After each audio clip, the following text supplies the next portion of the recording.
கடைசியா பேசுறதுல ஒரு பெரிய துயரம். ஏன்னா எல்லாரும் பேசிடுவாங்க, ஆனா அந்த இடத்த நிரப்புறதுக்கு சரியான ஆள் அப்படின்னு சொல்லி நேற்று தான் இந்த நிகழ்ச்சிக்கு என்னை அழைத்தார்.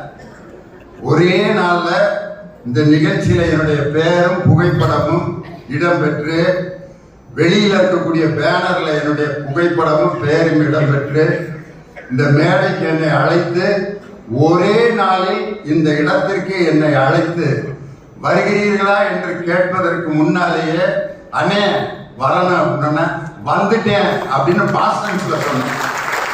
அந்த அளவுக்கு இந்த அருமையான நிகழ்ச்சியை ஏற்பாடு செய்து, கிழக்கு மாவட்டம், கிழக்கு என்றாலே அது வளர்ச்சியை நோக்கியது.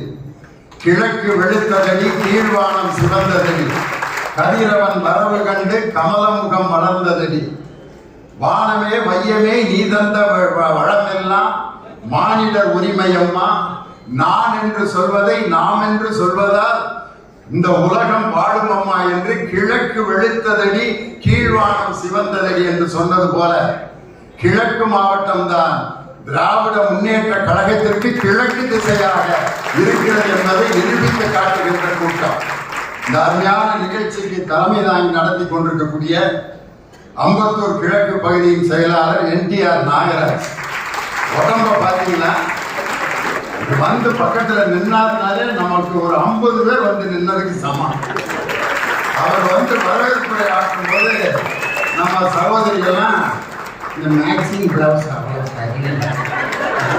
நீ எங்கடி தைச்ச, நீ எங்கடி தைச்ச அப்படின்னு எல்லாம் பேசிட்டு இருந்தாங்க. அவர் வந்தோன்னே யாரும் பேசக்கூடாது, பேசுறவங்கள நல்லா கவனிக்கணும் அப்படின்னு ஒரு வாத்தியார் மாதிரி ஒரு ஆர்டர் போட்டார் பாருங்க. அப்ப ஆரம்பிச்ச டிசிப்ளின்னா இன்னும் அந்த கட்டுப்பாடு மிக அற்புதமா இருக்கு. அவரை பார்த்தா உண்மையிலே பயமா இருக்கு. ஒட்டம்புறம் ஆனந்தம் அப்படின்னா அந்த வந்துடுறாங்க எப்படின்னா, ஆனா பழகி பார்த்தா குழந்தை மாதிரி இருக்காது. அண்ணே ஆரம்பிச்சிடலாமே. சில பேரை உருவத்தை பார்த்து நம்ம இடம் போட்டுருவோம். அது மாதிரி நம்ம NTR நாகராஜ் இந்த அருமையான கூட்டத்தை சிறப்பாக நடத்தி கொண்டிருக்கிறார். அவருக்கு என்னுடைய அன்பான வாழ்த்துக்கள். இந்த நிகழ்ச்சியில் கலந்து கொண்டிருக்கக்கூடிய நமது அம்பத்தூர் சட்டமன்ற உறுப்பினர், அவர்கிட்ட இருந்து நான் ஒரு முக்கியமான விஷயத்தை கத்துக்கிட்டேன். கோபமே படக்கூடாது. ஏற்கனவே ஒரு மீட்டிங்ல அவர் கூட நான் உட்கார்ந்துருக்கேன். ஒருத்தன் தண்ணியை போட்டு முன்னால கத்திக்கிட்டு இருக்கேன். அப்ப அமைச்சர்கள் அந்த கூட்டத்துல அப்படின்னு என்னைய கூப்பிட்டு பேசிட்டே இருக்கான். ஆனா அவனை நம்ம மத்த ஆளுனா ஏதாவது கோவப்பட்டு டீல் பண்ணியிருப்பாங்க. போலீஸ்காரரை வர சொல்லு, குடியா அவனை தள்ளி விடியா. இவரு பாப்பா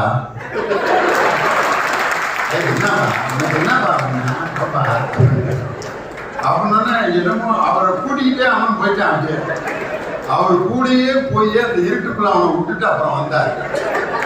ஆனா இப்படி ஒரு அணுகுமுறை உள்ள ஒரு சட்டமன்ற உறுப்பினர் சட்டமன்றத்தில் பேசும்போது கூட ரொம்ப பணிவா எளிமையா அந்த மெல்லிய குரல்ல ஆனா வலிமையான கோரிக்கைகளை அற்புதமாக வைக்கக்கூடிய ஜோசப் காங்கிரஸ். இந்த அருமையான நிகழ்ச்சிக்கு வருகை இருந்திருக்கக்கூடிய PK மூர்த்தி, DSP ராஜகோபால் எல்லாருக்கும் என்னுடைய வணக்கத்தை சொல்லிட்டு, எங்களுடைய அருமை தம்பி போக்குவரத்து மற்றும் மின்சாரத்துறை அமைச்சர், இன்னைக்கு போக்குவரத்து கழகத்தில் ஒரு ப்ளூ கலர் பஸ் ஓடிக்கிட்டு இருக்கு பார்த்தீங்களா? அதுல பாத்தீங்கன்னா கியர் இருக்காது, ஆட்டோ கியர் பஸ். முன்னெல்லாம் வந்து ஒரு பஸ் போயிட்டு இருக்கான், ஒரு கிழவி பஸ்ல ஏறி அந்த கியர் பாக்ஸ் பக்கத்துல கூடைய வச்சுச்சு. டிரைவர் வந்து இந்தமா கூட எனக்கு தள்ளி வை, கியர் போடணும், தள்ளி வைய கூடைய. அதுக்கு அந்த கிழவி கியர் அந்த கூடையில போட்டு சாமி நான் போறப்போ அவன்கிட்ட திருப்பி கொடுத்துட்டு போறேன். கியர்னா என்ன, நான் கையில பாக்கெட்ல வச்சிருக்க பேப்பர் நான் நினைச்சேன். கியர் போடணும் அப்படின்னா அந்த கியருக்கு இருந்த ஒரு பெரிய பொட்டி வண்டி பக்கத்துல இருக்கான், அந்த டிரைவருக்கு பக்கத்துல. அதையெல்லாம் மாற்றி இன்னைக்கு ஆட்டோ கியர் பஸ், ஒரு மாற்றுத்திறனாளி கூட வேகமா ஓடி வந்து ஏறுகின்ற அளவிற்கு அந்த போக்குவரத்து துறையை நவீனப்படுத்தி உலகை விரிந்து பறந்து விரிந்த உலகத்தை காட்டும் போக்குவரத்து துறையையும், வெளிச்சம் போட்டு இந்த உலகத்தை காட்டுகின்ற மின்சாரத்துறை, 2 துறையையும் நம் தமிழக முதல்வர் ஒருவரிடம் ஒப்படைத்து அதுதான் எங்கள் அன்பு தம்பி போக்குவரத்துறை அமைச்சர் சிவசங்கர். எம்ஜிஆருக்கு அடுத்த பிறகு மிகப்பெரிய ஆற்றல் பெற்ற ஒரு மாபெரும் கலைஞர், மக்கள் கலைஞர் ஜெய்சங்கர். போக்குவரத்து துறையை இன்று தலைநிமிர வைத்தவர் என் அன்பு தம்பி சிவசங்கர். அதே மாதிரி இந்த நிகழ்ச்சிக்கு என்னோடு பேச வந்திருக்கக்கூடிய ஆண்டாள் பிரியதர்ஷினி. அவர் ஜெய்சங்கர்னா அந்த கலர்ல நான் இல்லாம போயிட்டேனேன்னு யோசிக்கிறார். என்னுடைய அருமை சகோதரி ஆண்டாள் பிரியதர்ஷினி அவங்க ஒரு விவாதத்துல கலந்துக்கிறப்ப ஒரு வயசான ஒரு வலதுசாரி சிந்தனையாளர் அப்படின்னு ஒரு வயசானவர் கலந்துக்கிட்டார். அப்ப அவர் என்ன சொன்னாருன்னா, ஒரு மனுஷனுக்கு வரக்கூடிய பிரச்சனை எல்லாம் அவன் தலையில எழுதின விதிதான் காரணம். ஒரு மனுஷனுக்கு வரக்கூடிய பிரச்சனைகளுக்கு காரணம் அவன் தலையில ஆண்டவன் எழுதிட்டார் அப்படின்னாரு. அதுக்கு ஆண்டாள் பிரியதர்ஷினி ஒரு கேள்வி கேட்டாங்க. ஐயாவுக்கு போல வயசாயிருச்சு, உங்களுக்கு சுகர் இருக்கான்னு கேட்டாங்க. இருக்கு, அதை பத்தி உங்களுக்கு என்ன? எனக்கு இருக்கு இல்ல, அதை இருக்கா இல்லையா அதை மட்டும் சொல்லுங்க. இருக்கு. அப்ப ஆண்டவன் உங்க தலையில சுகர்னு எழுதிட்டதுனால சுகர் மாத்திரை சாப்பிடாம இருக்கீங்களான்னு கேட்டார்.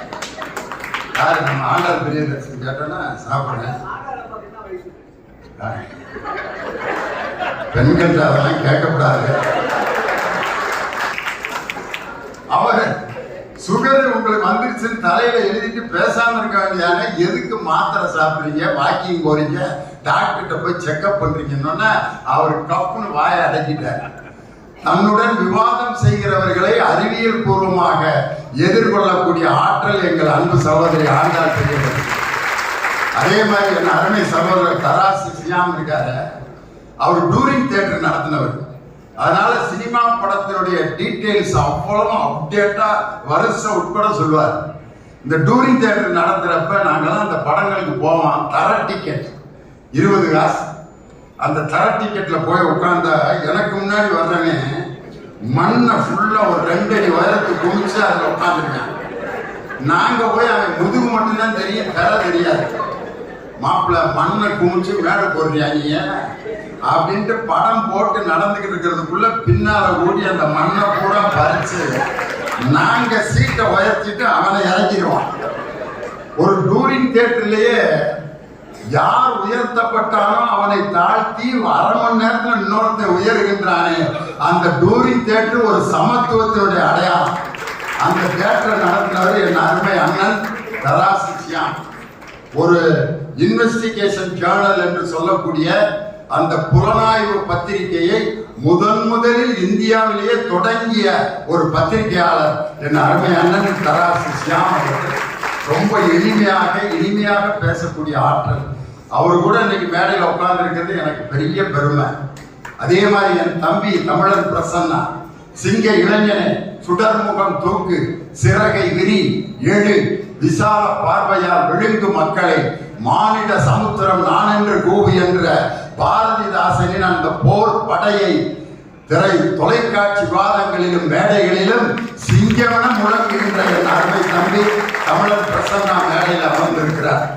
என்னுடைய அருமை அண்ணன் PKS இன்னைக்கு சங்கிகளுக்கு மிகப்பெரிய சிம்ம சொப்பனமாக இருப்பவர் என் அருமை சகோதரர் அண்ணன் PK சேகர்பாபு தான். காரணம் என்ன அப்படின்னா, நான் நம்ம தலைவரை எந்த கூட்டத்தில் பார்த்தாலும் நம்ம முதலமைச்சருக்கு கை கொடுப்பேன். மற்றவங்க அப்ப அந்த கூட இருக்க அந்த செக்யூரிட்டிலாம் அப்படிமாங்க, நான் தள்ளி விட்டுட்டு தலைவருக்கு கை கொடுப்பேன். உடனே எனக்கும் கொடுப்பாரு. ஒரு தடவை அறிவாலயத்துல கை கொடுத்துட்டேன். திரும்ப தலைவருடைய சமாதிக்கு வந்தாரு, அங்கேயும் கை கொடுத்தேன். அப்ப அவர் சொன்னாரு, அதான் அறிவாலயத்திலே கொடுத்துட்டீங்களே அப்படின்னாரு. தலைவரை இந்த நாள் முழுவதும் உங்களை 10 தடவை சந்திச்சாலும் உங்களுக்கு கை கொடுத்துக்கிட்டே இருப்பேன் அப்படின்னு. எதுக்கு அப்படின்னு, அவ்வளவு சாதனைகளை நீங்கள் செய்து கொண்டிருக்கிறீர்கள். இந்த தமிழ்நாட்டில் இருக்கக்கூடிய 5 கோடி பேரும் தொடர்ந்து கை கொடுக்க வேண்டும் என்றால் அவ்வளவு சாதனைகளை நீங்க படைச்சிருக்கீங்க. தலைவரை பார்க்கிறப்பெல்லாம் கை கொடுப்பேன். அந்த கை கொடுக்கறதுல பல வகை இருக்கு. அதுல எங்க அண்ணன் சேகர் பாபுக்கு நீங்க கை கொடுத்து பாருங்களேன்.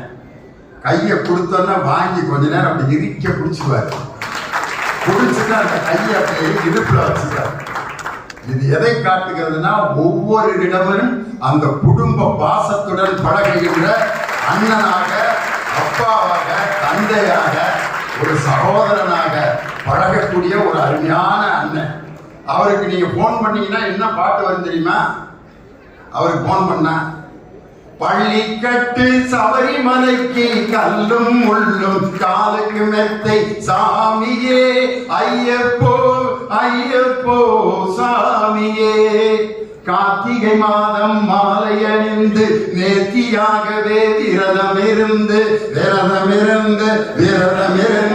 பார்த்த சாரதியின் மைந்தனே, உன்னை பார்க்க வேண்டியே தவம் இருந்து இருமுடி எடுத்து எருமேலி தன்னில் ஒரு மனதாகி பேட்டை துள்ளி. அடுத்த வரியை தான் நீங்க அண்டர்லைன் பண்ணணும். அருமை நண்பராம் பாவரை தொழுது ஐயனின் அருள்மழை ஏறிடுவார் சாமியே ஐயப்போ ஐயப்போ சுவாமியே. கார்த்திகை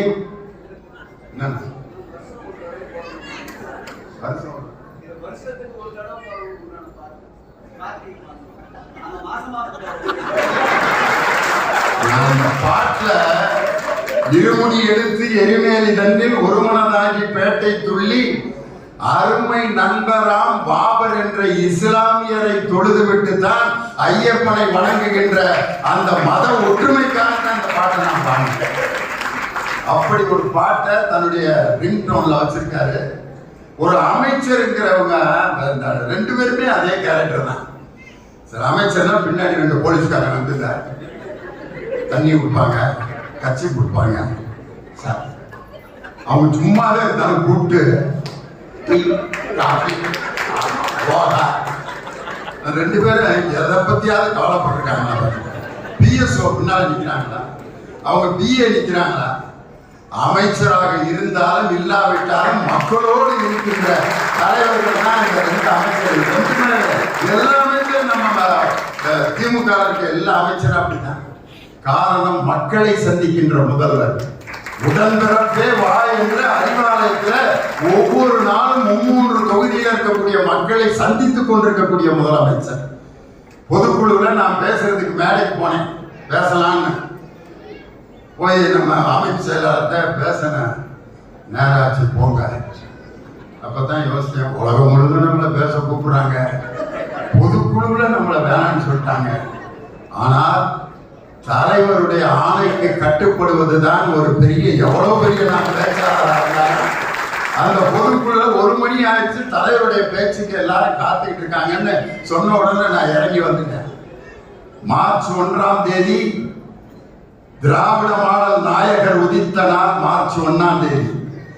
ஏப்ரல் 1ஆம் தேதி வருகின்ற 2026 நம்மிடம் மண்ணை கவ போகும் ஏமாளிகளுடைய தினம் ஏப்ரல் 1, முட்டாள்கள் தினம்.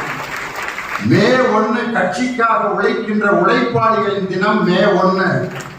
2026 வெற்றி பெறப் போவதற்காக பொதுக்குழு நடந்த நாள் ஜூன் 1.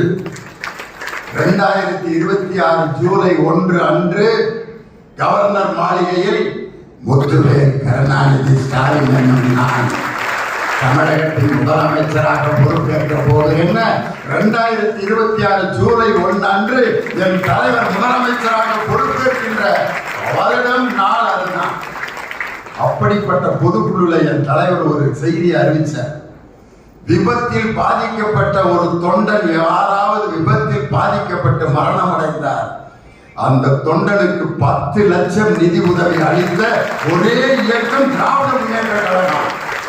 அப்படிப்பட்ட ஒரு நல்ல தலைவரை பெற்றிருக்கக்கூடிய இயக்கம்.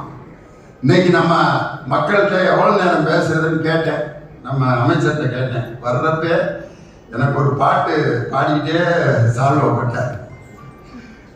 புண்ணியம் செய்தேனே நான் உன்னை அடைய, அந்த பாட்டை முழுசா பாடுறாரு. பாடிக்கிட்டே எனக்கு அந்த சால்வை போட்டு 1/2 மணி நேரம் ரகசியமா பாடினது இப்படியா வெளியே சொல்லுவீங்க அப்படின்னு. அந்த சால்வை போடுறப்ப 1/2 மணி நேரம் தான் பேசணும்னு சொல்லிட்டார். அந்த ஆணைக்கு கட்டுப்பட்டு 1/2 மணி நேரத்தில் நான் முடிச்சிருவேன். காரணம், உங்களுக்கு ஒரு சின்ன டெஸ்ட் வைக்கிறேன். ஒரு பாடகியோட பாட்டை நான் பாடி காட்டுறேன், யார் பாடினதுன்னு சொல்லணும். டெஸ்ட். சொல்ல சொல்ல இனிக்குதடா முருகா உள்ளமெல்லாம் உன் பெயரை டி சுசீலா. அவருக்கு எல்லாரும் கை தட்டுங்க. கந்தன் கரணையில டி சுசீலா மாமா. இப்ப நான் ஒரு பாட்டு பாடுறேன், லேடிஸ் எல்லாரும் சொல்லிடுவாங்க யார் பாடுறேன்.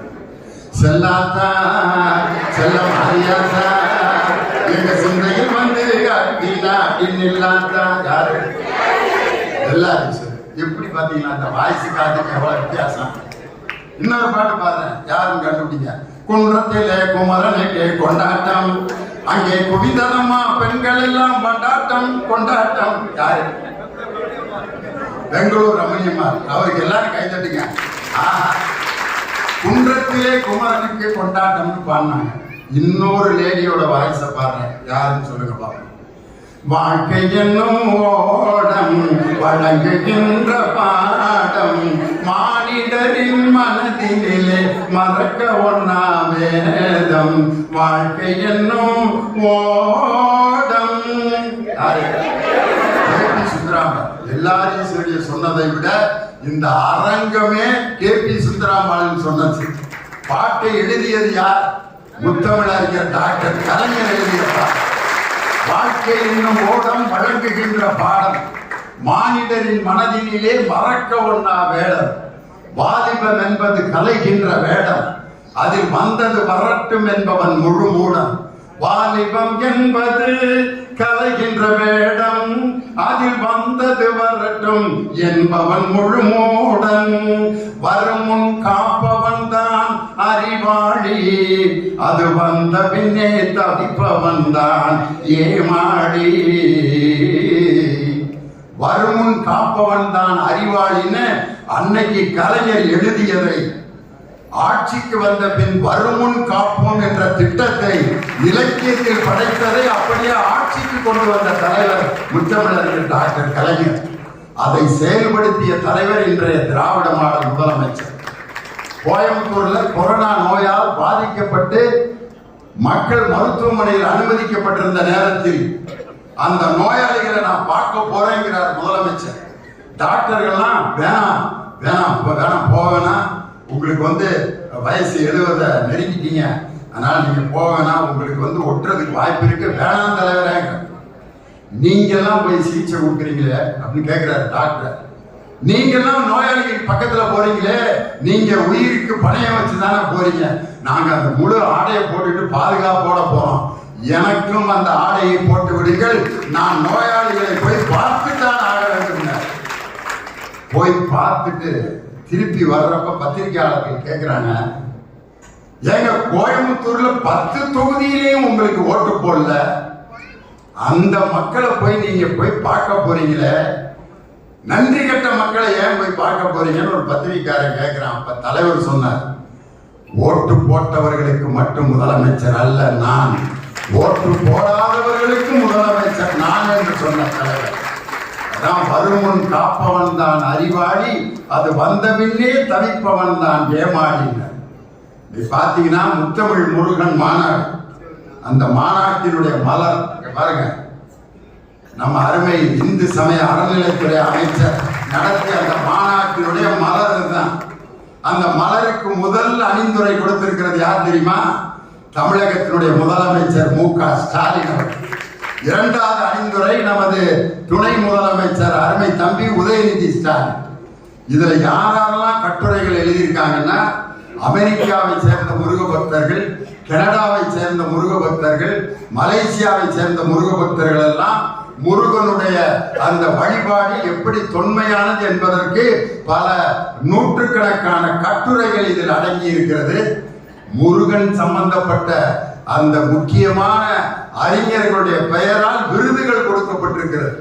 பாம்பன் சுவாமி விருதுகள் ஒரு அறிஞருக்கு, அதே மாதிரி போகர் சித்தருடைய பெயரால் நம்ம மருத்துவர் சிவராமனுக்கு விருது. இதுதான் உண்மையான முருகனுடைய மாநாடு. இந்த மாநாட்டிலே அணிந்துரையில நம்ம தலைவர் சொல்லியிருக்காரு, அந்த தண்டாயுதபாணி சாமி திருக்கோயிலில் அதன் சார்பாக இருக்கின்ற அனைத்து பள்ளிகளிலும் கல்வி நிறுவனங்களிலும் 4000 மாணவர்களுக்கு தினமும் காலை சிற்றுண்டி இலவசமாக நம் இந்து சமய அறநிலைத்துறை அமைச்சர் வழங்கி கொண்டிருக்கிறார். அதுல 111 பேருக்கு கருணை அடிப்படையில் வேலை கொடுக்கப்பட்டிருக்கிறது. 1298 பேர் டெம்பரவரியா வேலை பார்த்தவங்களை நிரந்தர பணியாளர்களாக பழனி தண்டாயுதபாணி சாமி திருக்கோயில் பணியமர்த்தப்பட்டிருக்கிறார். அதே மாதிரி கிட்டத்தட்ட 697 கோடி ரூபாய் 6 படை வீடுகளுக்கும் அந்த நிதியை ஒதுக்கி 6 படை வீடுகளில் இருக்கக்கூடிய முருகன் கோயில்களை தரம் உயர்த்துவதற்கு நிதி ஒதுக்கியவர் நம் இந்து சமய அறநிலையத்துறை அமைச்சரும் நம் மாண்புமிகு தமிழக முதலமைச்சர் அவர்கள் தான். ஆனா முருகனை வச்சு ஓட்டு கேட்கணும்னு அந்த குரூப்பு பிறப்பிச்சு. ஏற்கனவே 2021 வேல் யாத்திரை யார நடத்தினது தெரியுமா? அன்னைக்கு பாஜக தலைவராக இருந்தவர், அவர் பேர் முருகன். முருகனை திருத்தணி மலையில இருக்க முருகனுடைய வேலை எடுத்துக்கிட்டு திருத்தணியில இருந்து பாத யாத்திரை. எதுக்கு? முருகன் நம்மளை ஜெயிக்க வைப்பார். வெற்றிவேல் வீரவேல், வெற்றிவேல் வீரவேல். கொண்டு போறது யாரு? முருகன். அவர் பேர். வேண்டுதல் வச்சிருக்கிறது யாரு? முருகன் கடவுள்கிட்ட. தூக்கிட்டு போறது எது? வேல்கம்பு. தூக்கிட்டு போய் இங்க இருந்து நடந்து போய் முருகன் என்னை வெற்றி பெற வைப்பா அப்படின்னாரு. அந்த முருகன் தாராபுரம் தொகுதியில நம்முடைய அருமை சகோதரி கயல்விழி செல்வராஜ் அவர்களிடம் தோற்று போனார். அப்ப முருகன் வேல்கம்ப புடுங்குறப்பே நினைச்சிட்டார், என்கிட்ட இருந்த ஒரே ஆயுதம் நான்டா, அதையும் முடிட்டு கிளம்பிட்டாங்க. உங்களுக்கு நான் வைப்பேன் பாருங்க ஆப்பு, அப்ப நீங்க யாருன்னு தெரிஞ்சுக்குவீங்கன்ட்டு தலைவராக இருந்த முருகன் மட்டும் தோல்வி அடையல. அப்பொழுது புதிதாக கட்சியில் இணைந்த அண்ணாமலை அரவக்குறிச்சி தொகுதியிலும் மொஞ்சனூர் இளங்கோ என்ற ஒரு சாதாரண தொண்டனிடம் தோல்வி அடைந்தார். அதுக்கப்புறம் முருகன் முருகா எப்படியாவது எங்களை ஜெயிக்கவில்லை, ஆகா ஆகா. நீலகிரி தொகுதியில போய் நமது துணை பொதுச் செயலாளர் அருமை அண்ணன் ராசா அவர்களை எதிர்த்து நின்று அப்பையும் முருகன் தோத்து போனார். கோயம்புத்தூர்ல கணபதி ராஜ்குமார் என்ற நமது திராவிட முன்னேற்ற கழகத்தின் தோழருடன் தோல்வி அடைந்தவர் அண்ணாமலை. பல தடவை முருகன் உங்களுக்கு ஆப்பு வச்சிருக்காரு. அதே முருகன் போய் 2026 திமுக தோற்கடிக்க வேண்டும் முருகா, திராவிடம் ஒழிய வேண்டும் முருகா, முருகா ஆகா ஓகா. முருகன் பார்க்கிறாரு, நானே திராவிட இயக்கத்தில் முக்கியமான உறுப்பினர். உங்களுக்கு தெரியாது எதை வச்சு முருகனை திராவிட இயக்கத்தினுடைய உறுப்பினர் சொல்றேன் தெரியுமா? முதல்ல மாநில சுயாட்சிக்கு குரல் கொடுத்ததே என் அப்பன் ஞான பண்டிதன் முருகன் தான். வீட்டுல அவருக்கு ஒரு பிரச்சனை வந்துருச்சு, ஞானப்பழத்தை கொண்டு வர்றாரு நாரதர், இதோ ஞானப்பழம். அந்த அளவுக்கு எவனோ கொடுத்துருக்கேன், தின்ட்டு பேசாம வீட்டுல படுத்திருக்கலாம். நேர சிவபெருமான் ஃபேமிலியில கொண்டு வந்து இந்த ஞானப்பழம் உடனே அவர் வாங்கி, சிவபெருமான் வாங்கி ரொம்ப நன்றி மாப்பிள்ள அப்படின்னு வாங்கி சாப்பிட்டு பேசாம இருந்துக்கலாம். உடனே வீட்டுக்கார மாட்டேன், இதை நான் சாப்பிடுவதை விட நீ சாப்பிடுவதுதான் சால சிறப்பு. அந்த அம்மா ரொம்ப நன்றி மாமா, உங்களுக்கு கொடுத்த பழத்தை எனக்கு கொடுத்தீங்களேன்ட்டு அந்த அம்மா திண்டு பேசாம இருந்திருக்கலாம். அது உடனே இதை நமது பிள்ளைகளுக்கு ஆளுக்கு பாதியாக பிரித்து கொடுத்து விடலாம் அப்படின்னு சொன்னோன்னா நாரதர் என்றி மாம்பழத்தை இரண்டாக பிரிக்க கூடாது, ஒருவருக்கு தான் கொடுக்கிறேன். உடனே நீங்கள் தான் போட்டி வைப்பதில் வல்லவராயிற்று, நமது பிள்ளைகளுக்கு ஒரு போட்டி வையுங்கள். உடனே யார் உலகத்தை முதலில் சுற்றி வருகிறீர்களோ அவர்களுக்குத்தான் இந்த ஞானப்படம் அப்படின்னா பெரிய விநாயகர் அவர் உலகத்தை அந்த உடம்பை தூக்கிட்டு என்னைக்கு சுத்தி முடிக்கிறது நடந்து வர்றாரு. இங்க நடக்கிறதுக்கே 1.5 மணி நேரம் ஆகுது. நம்ம வாகனத்திட்ட கேட்போம்னா அவருடைய வாகனம் எது? மூஞ்சி. அதுக்கிட்ட கேட்கிறாரு, பிரதர் உலகத்தை சுத்த போனாமா? அதுக்கு மூச்சுன்னு சொல்றது கொஞ்சமாவது மனசா தெரியாது.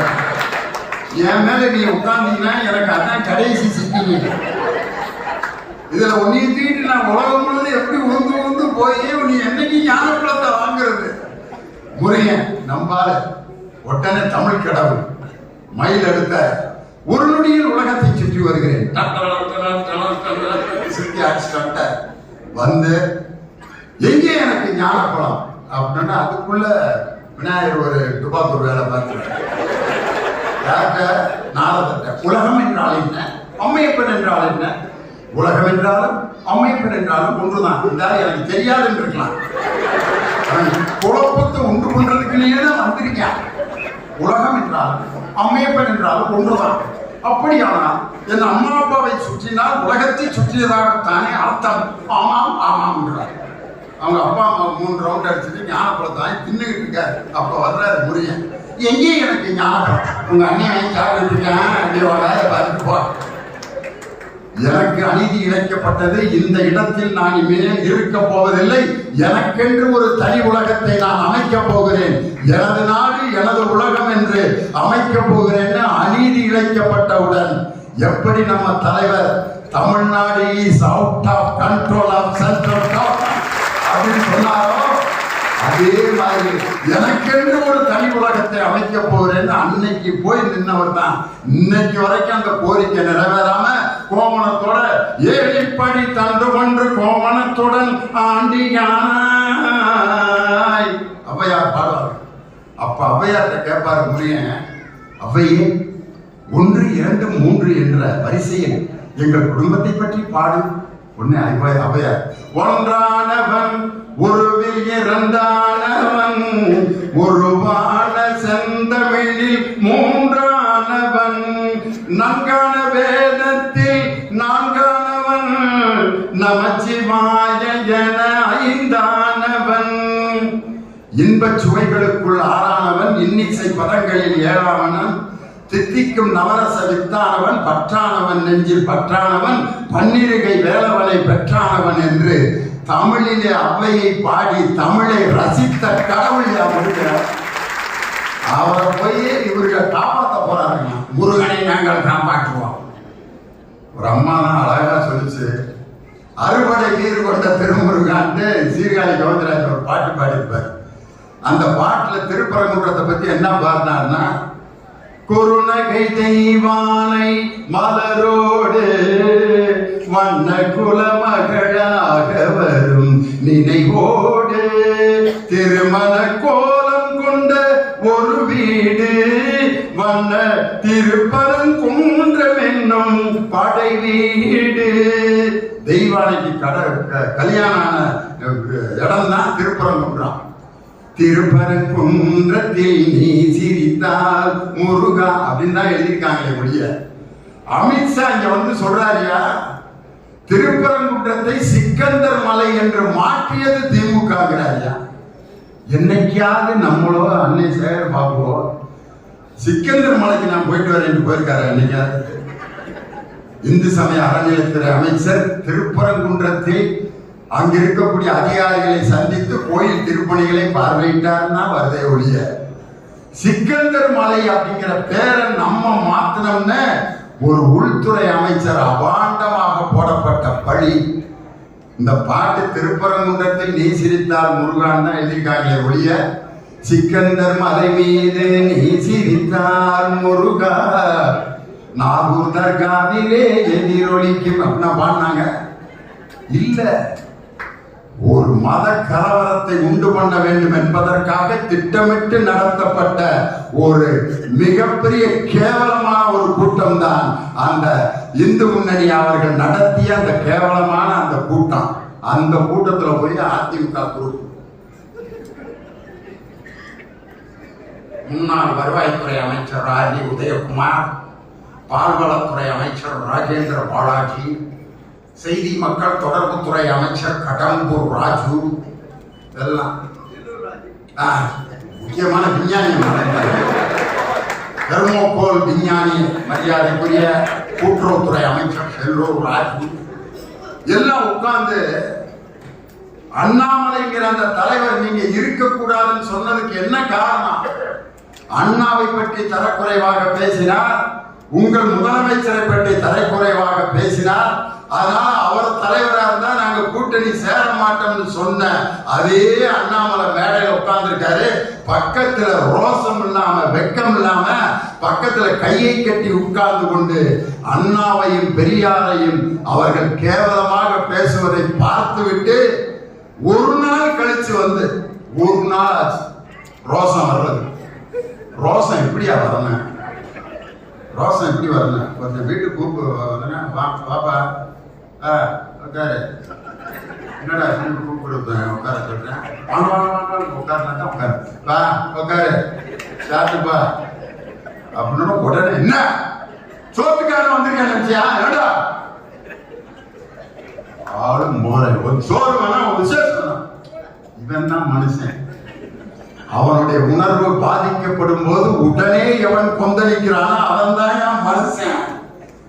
பெரியாரையும் அண்ணாவையும் அவர்கள் அதுவும் காது கேட்கலன்னா பரவாயில்ல, விஷுவலா காமிச்சிட்டு இருக்கான். எந்தவித சொரணையும் இல்லாமல் அமர்ந்திருக்கிறார்கள் என்று சொன்னால் இவர்கள் பதவிக்காக எதை வேண்டுமானாலும் இழப்பதற்கு தயாராக இருப்பார்கள் என்கிறத அந்த இடத்துல காட்டிட்டாங்களே. ஒரு கதை, ஒரு பெரிய மலையில ஒரு சாமி இருக்கு. அந்த சாமிய கீழே மலைக்கு கீழே கொண்டு வந்து மக்களுக்கு அருள்பாலிக்க கொண்டு வரணும். அப்ப அந்த மலைக்கு மேல இருக்க ஒரு ராஜா, அவருக்கு கையால் நடக்க முடியாது, பைத்தியம் லேசா பைத்தியம் முடிச்ச ஒரு ராஜா. அந்த ராஜா சொல்றாரு, சாமியை நான் தான் தூக்கிட்டு வருவேன். வேணாம் ராஜா, உங்களுக்கு கையால் வரல, நீங்க நடந்து போறதுக்குள்ள ஜனங்களும் போயிடுவாங்க. வேணாம் ராஜா, சாமியை நான் தான் தூக்கிட்டு வருவேன். ராஜா ஒரே கலகம். ராஜாவுக்கு கால் இல்லை, நடக்க முடியாது, லைட்டா மெண்டல் வேற. இருந்தாலும் ராஜா ரொம்ப ஆசைப்படுறாரு. சாமியை ராஜா கையில கொடுத்துட்டாங்க. நடக்க முடியாது, எப்படி ராஜா போவ? ஒரு கழுதையை கூப்பிடுறேன் அப்படின்னு எங்கேயோ ஒரு கழுதையை கூப்பிட்டு ராஜாவை தூக்கிட்டு உட்கார வச்சுட்டாங்க. ராஜா சாமியை தூக்கிட்டு வர்றார். வழி நெடுக்க ஜனங்கள்லாம் அப்படின்னு கும்பிடுவோம். கழுதை என்ன நினைச்சிச்சு, நம்மளைத்தான் எல்லாரும் கும்பிடுறாங்க அப்படின்ட்டு மண்டைய அப்படியே ஆட்டிக்கிட்டு சந்தோஷமா வருது. எது கழுதை. ராஜா என்ன நினைச்சுக்கிட்டாரு, நம்மளை தான் கும்பிடுறாங்கிட்டு மேல இருக்கிற சாமியை வச்சுக்கிட்டு டக்கு டக்கு டக்குன்னு குதிக்க ஆரம்பிச்சாரு. கழுதையும் குதிக்க ஆரம்பிச்சிருச்சு, ராஜாவும் குதிக்க ஆரம்பிச்சு. மலையை விட்டு கீழே இறங்கணும்னு கழுதையும் கீழே விழுந்து, ராஜாவும் கீழே விழுந்து, சாமி சிலையும் சுக்கு நொறுங்கி போச்சு. இந்த 2026 பாஜக அதிமுக கூட்டணிக்கு நடக்க போறது இதுதான். அதுல கழுதை யார் தெரியுமா? அவர் பேரை சொல்லக்கூடாது. அதிமுக தான் அந்த கழுதை. அந்த பைத்தியம் பிடிச்ச ராஜா யாருன்னா பாஜக. வேற எந்த எதை சொல்லி ஓட்டு கேட்பது என்று தெரியாமல் ஒரு சாமி சிலையை தூக்கி கொண்டு அவர்கள் மக்களிடம் ஓட்டு பிச்சை ஏந்தி கொண்டிருக்கிறார்கள்.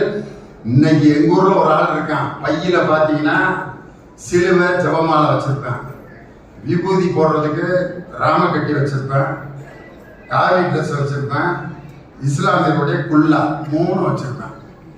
எதுக்குன்னா எந்த கோயில்ல பூஜை நடக்குதோ அந்த யூனிஃபார்ம் மாட்டிடுவேன். பெருமாள் கோயில்னா நல்லா இவ்வளவு பெருசு நடுத்தலையில இருந்து போட்டு வெங்கட்ராமா கோவிந்தா வெங்கட்ராமா கோவிந்தா சித்த காசை பொறிட்டு வந்துடுவாரு. அடுத்து சிவன் கோயில்ல பிரதோஷம்னா இப்படி அடிச்சிருவேன், டக்குனு இதை அழிச்சிட்டு தப்புன்னு அடிச்சுட்டு நாடுடைய சிவனே போற்றி எம்மாத்திற்கும் இறைவா போற்றி செத்தமெல்லாம் ஜனக்கு சிவமயமே செடுவாங்க. சர்ச்சில் ஞாயிற்றுக்கிழமை இது எல்லாத்தையும் தூக்கி பையில போட்டு பெரிய ஜபமாலையை மாட்டிக்கிட்டு கர்த்தராகிய இயேசுவினுடைய நாமத்துக்கு சோத்திரம் ஐயா, சோத்திரம் ஐயா, சோத்திரம் ஐயா, காசு விழுந்துட்டு. வெள்ளிக்கிழமை அவங்க தொழுகை முடிச்சுட்டு வர்றப்ப குள்ளாவை மாட்டிட்டு நாரே தப்பி நல்லா அக்பர் காசு அவன் கூப்பிட்டேன். மாப்பிள்ள எப்படா இப்படி ஒரு டெக்னிக்கை, நமக்கு தேவை காசு தான். எந்த சாமியோட அடையாளம் இருந்தா என்ன, அதை போட்டுக்கிட்டு காசை சம்பாதிச்சிட வேண்டியதானே. இந்த பிச்சைக்காரர்களுக்கும் அதிமுக பாஜக கூட்டணிக்கும் என்னையா வேறுபாடு? நல்ல திட்டங்களை மக்களிடம் கொடுத்து ஓட்டுக்களை பெறுவதற்கு வக்கில்லாமல் ஒரு ஆன்மீகத்தில் இருக்கக்கூடிய ஒரு முருகனுடைய படத்தை காண்பித்து, சிலையை காண்பித்து, வேல்கம்பை காண்பித்து ஓட்டு வாங்கி கொண்டிருக்கக்கூடிய இந்த ஓட்டு பிச்சைக்காரர்களை ஓட ஓட விரட்டி 2026 உதிக்கின்ற சூரியனை எந்த சக்தியாலும் தடுக்க முடியாது. ஒரே ஒரு செய்தியை மட்டும் சொல்லிடுறேன். கலைஞர் பிறந்த நாள் அவர் எப்படிப்பட்ட தலைவர்? நம்ம போக்குவரத்துறை அமைச்சர் சொன்னாரே, 1997ஆம் ஆண்டு கம்ப்யூட்டர் யுகம் வரும் என்று கணித்து அன்றே பள்ளி மாணவர்களுக்கு கம்ப்யூட்டர் கல்வியை கொடுத்த ஒரு தலைவர் முத்தமிழறிஞர் டாக்டர் கலைஞர். அவரால் உருவாக்கப்பட்ட தொழில்நுட்ப பூங்கா, டைடல் பார்க், தொழில்நுட்ப பூங்காக்கள், இது எல்லாரும் எல்லா மாவட்டத்திலும் இன்னைக்கு வந்து ஒவ்வொரு டைடல் பார்க்லையும் 1.5 லட்சம் இளைஞர்கள் வேலை செய்கிறார்கள் என்று சொன்னால் அந்த வேலை வாய்ப்புக்கு அச்சாரமிட்டவர் முத்தமிழறிஞர் டாக்டர் கலைஞர் என்ற அற்புதமான ஒரு விஞ்ஞானி. அது மட்டும் இல்ல, இன்னைக்கு நம்ம பாட்டு கேட்கறது எத்தனை மெத்தட் வச்சிருக்கோம் பாத்துக்கீங்களா? பாட்டு கேட்கிற மெத்தட். ஒரு காலத்துல ரெக்கார்டு பிளேயர் இருந்துச்சு. கல்யாண மாப்பிள்ளை பொண்ணு போயிட்டாங்கன்னா அந்த பொண்ணு மாப்பிள்ளைக்குன்னு ஒரு பாட்டு வச்சிருப்பாங்க. மணமகளே மருமகளே வா வா, ரெக்கார்டு பிளேயர். உன் வலது வலது வலது வலது, அந்த ஊசி அங்கனே நின்றுக்கிறது. அந்த பிள்ளை காலை எடுத்து வச்சுட்டு வைக்கிறதா வேணாம பாட்டுங்கடா பாட்டை முதல்ல இருந்ததே தேவலாம் இருக்கு. டக்குன்னு இன்னொரு தடவை மாற்றலாம். மணமகளே மருமகளே வா, அந்த பிள்ளை நான் இன்னும் ஒரு 15 நாள் கழிச்சு வரேன். இப்படியா பாட்டை போட்டு கூப்பிடுறது அப்படின்னு ரெக்கார்டு பிளேயர்ல பாட்டு போட்டுட்டு இருந்தான். அதுக்கப்புறம் பார்த்தீங்கன்னா ஆடியோ கேசட். என் பட்டிமன்றம்லாம் வந்தப்ப ஆடியோ கேசட். பட்டுக்கோட்டையா கண்ணதாசனா திண்டுக்கல் யோனிய பட்டிமன்றம் 4 பாகங்கள். முதல் பாகம், 2வது பாகம், 4 கேசட் ஒரு பட்டிமன்றம் கேட்பாங்க. அதுக்கடுத்து சிடி, காம்பாக்ட் டிஸ்க் அப்படின்னு வந்து சிடி பிளேயர். இன்னைக்கு பாத்தீங்கன்னா என் சகோதரி கையில வச்சிருக்க இந்த செல்போன்ல ஒரு 5000 பாட்டு இருக்கு. மெமரி கார்டு எவ்வளவு பெருசுனா, வீட்டுல இன்னைக்கு அலெக்சா ஒரு சின்ன கருவி இருக்கியா, நம்ம சொல்ற பாட்டெல்லாம் போடுது. அலெக்சா அலெக்சா கற்பனை என்றால் கற்பனை என்றாலும் கச்சிலை என்றாலும் கந்தனே உனை ஸ்டாப் அலெக்சா ஸ்டாப். சந்தோஷம் பொங்குதே, உடனே அலெக்சா சந்தோஷம் பொங்குதே சந்தோஷம் பொங்குதே சந்தோஷம் என்னில் பொங்குதே அல்லேலூயா இயேசு என்னை ரட்சித்தார் முற்றும் என்னை மாற்றினார் சந்தோஷம் என்னில். Alexa stop. இறைவனிடம் கையேந்துங்கள், இறைவனிடம் கையேந்துங்கள், அவன் இல்லை என்று சொல்லுவதில் அந்த ஒரு அறிவியல் கருவி, மத வேற்றுமை இல்லாமல் எல்லா பாட்டையும் அந்த ஒரு அறிவியல் கருவி பாடுனா அறிவியல் முன்னேற்றம் தாண்டா ஒரு மனிதனுடைய மத வெறியை தகர்க்கக்கூடிய சக்தி இருக்கு. அந்த மெமரி கார்டில் இருக்கக்கூடிய ஒரு சின்ன பொருளுக்கு பேர் தான், அந்த மெமரி கார்டில் இருக்கிற பேரு செமி கண்டக்டர் பேர். அந்த செமி கண்டக்டர் தான் அந்த மெமரி கார்டு, அந்த சிப்பு, உங்களுக்கு இருக்கக்கூடிய அந்த மொபைல் போன்ல இருக்கக்கூடிய சிம் கார்டில் இருக்கக்கூடிய ஒரு சின்ன ஒரு கருவிக்கு பேர் தான் செமி கண்டக்டர். இன்னைக்கு நம்ம தலைவர் இன்னும் 10 ஆண்டுகள் கழித்து வரக்கூடிய அந்த செமி கண்டக்டர் துறையை நமது தமிழகத்தில் கொண்டு வருவோம் என்று சொல்லி அதற்குரிய பணிகளை மேற்கொண்டு கோவை மாவட்டத்தில் பல்லடத்திலும் ஒசூரிலும் திருநெல்வேலியிலும் செமி கண்டக்டர் தொழிற்சாலை உருவாக்குவேன் என்று 10 ஆண்டுகளுக்கு பிறகு நடக்கின்ற அறிவியல் முன்னேற்றத்தை இன்றே கொண்டு வந்த தலைவர் நம் தளபதி மு.க. ஸ்டாலின் என்ற தலைவர். எப்படி தந்தை டைடல் பார்க் தொழில்நுட்ப பூங்காக்களை கொண்டு வந்தாரோ அதுபோல செமி கண்டக்டர் என்ற அந்த துறையினுடைய வளர்ச்சியை இன்று எதிர்நோக்கி இருக்கின்ற தலைவர் நம் தமிழகத்தினுடைய முதலமைச்சர். ஒரு மாற்றுத்திறனாளி அணி, கல்வியாளர் அணி என்று 2 அணிகள் இன்று உருவாக்கப்பட்டு மாற்றுத்திறனாளி அணியினுடைய பொறுப்பாளர்களை நேற்று நான் வந்து சந்திச்சேன். அந்த பையன் சொல்றாரு, மாற்றுத்திறனாளிகள், காது கேட்காதவர்கள் உள்நாட்சி தேர்தல்ல போட்டியிடுறதுக்கு உங்களுக்கு அனுமதி இல்லை. காரணம், செவித்திறன் குறைபாடு உள்ளவர்கள் தேர்தலில் நிற்கக்கூடாது விதி இருக்குன்னு சொல்லி அதை எதிர்த்து கோர்ட்டு கேஸுக்கெல்லாம் போய் அந்த கோர்ட்டுக்கு அவர்கள் நீதிமன்றத்தில் போராடும் போது ஆதரவு தந்த தலைவர் நம் தமிழகத்தினுடைய முதலமைச்சர். அப்ப சொல்லியிருக்காரு, நான் ஆட்சிக்கு வந்தால் உள்ளாட்சி மன்றத்தில் உங்களுக்கு பிரதிநிதித்துவம் கொடுப்பது என்னுடைய பொறுப்பு, இதை ஏற்றுக்கொள்ளுங்கள் சொல்லி இன்னைக்கு 12,000 பேர் உள்ளாட்சி மன்றத்தில் நியமன உறுப்பினர்களாக மாற்றுத்திறனாளிகளை நியமித்த புரட்சியை தந்தவர் நமது தளபதி மு.க.ஸ்டாலின் என்று சொல்லி இன்னைக்கு எம்ஜிஆர் பாட்டை பாடினா தான் இந்த குரூப் ஏடிஎம்கே குரூப்புகளுக்கு சரியா இருக்கு. அன்னைக்கே எம்ஜிஆர் பாடிட்டார்.